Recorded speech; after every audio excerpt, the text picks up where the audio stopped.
Bonjour, ici Guillemette pour Amaoriri.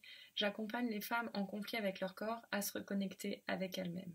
Nous voilà près de la fin de notre série de vidéos sur comprendre l'amour en conscience.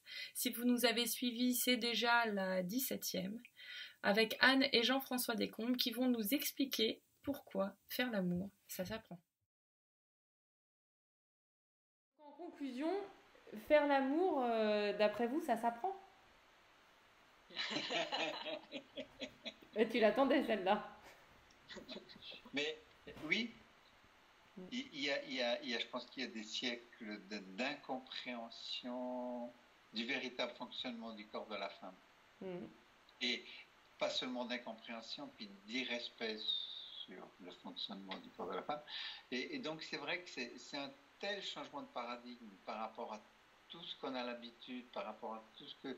Mais dans les sociétés occidentales encore, on a de la chance parce qu'on peut commencer à parler de ça, mais il y a encore bien des sociétés où la femme, voilà, elle n'a pas le droit à la parole, elle ne peut rien dire. Mm. Donc c'est vraiment, ça s'apprend. Je pense que ça s'apprend. D'ailleurs, nous, on dit, c'est un cours d'éducation sexuelle pour adultes. Et on a plein de professeurs ou d'éducateurs qui nous disent à la fin du stage, ils nous disent, mais on devrait enseigner ça à l'école. Mais oui, il faudra enseigner ça à l'école. Mais on n'y est pas encore. Mais de toute façon, la sexualité conventionnelle, on ne l'a pas apprise. Hein. C'est-à-dire qu'on est imbibé de choses, hein, d'affiches, de choses. Mais personne ne nous a appris comment rencontrer l'autre sexe, comment l'autre sexe est différent de nous. Et je pense que dans des sociétés plus traditionnelles, on apprenait un peu. Hein. Là, on est en train de sortir un très beau livre qui s'appelle l'Amygdala, où elle parle des tentes rouges, moins 2000 ans avant Jésus-Christ en Mésopotamie. Et là, je pense qu'il y avait une certaine formation de la femme à ce que c'était que la rencontre sexuelle. Mais c'est vrai que dans nos sociétés, on apprend par des images de films, hein, qui sont souvent complètement conventionnelles. Ouais, moi, je suis terrassée parce que je vais voir des films que je trouve bons, par exemple comme Pupille, j'ai trouvé que c'était un très beau film. Et là, la scène d'amour, je me dis, oh mais non, mais elle est tellement conventionnelle, cette scène d'amour, quel dommage.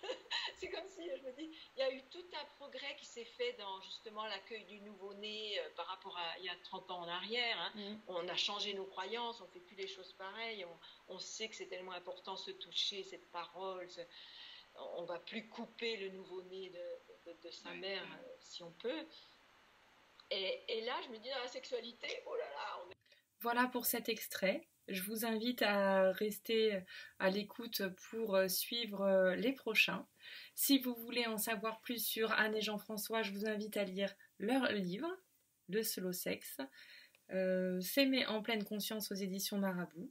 Surtout, allez voir leur livre à eux qu'ils proposent et que vous pouvez aussi retrouver sur ma page aux éditions Almasta.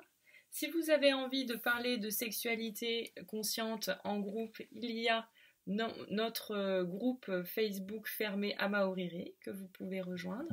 Si vous avez envie d'en parler en tête-à-tête, n'hésitez pas à me contacter pour une séance de découverte gratuite. À très vite.